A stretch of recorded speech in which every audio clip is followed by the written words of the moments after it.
शिवसङ्कल्पमन्त्र ॐ यज्जाग्रतो दूरमुदैति दैवं तदु सुप्तस्य तथैवैति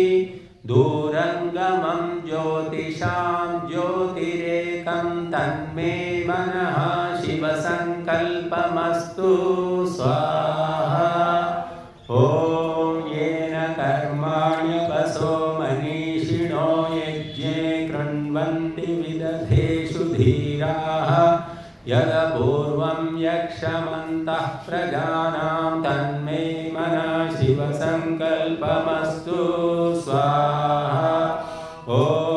यत्प्रज्ञानमुतचेतो धृतिश्च यज्ज्योतिरन्तरमृतं प्रजासु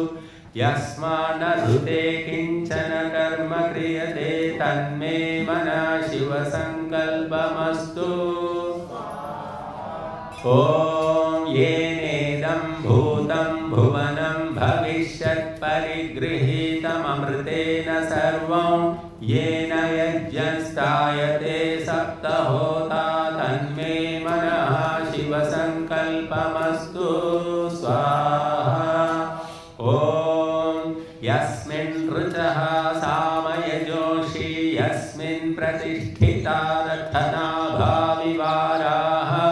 यस्मिन् चित्तं सर्वमोतं प्रजानां तन्मे मनः शिवसङ्कल्पमस्तु ॐ सुशारधीरश्वानि वयन्मनुष्यानि नीयते भीषुभिर्वाजिनैव हृत्प्रतिष्ठं यदधिरं यविष्ठं तन्मे मनः शिवसङ्कल्पमस्तु स्वाहा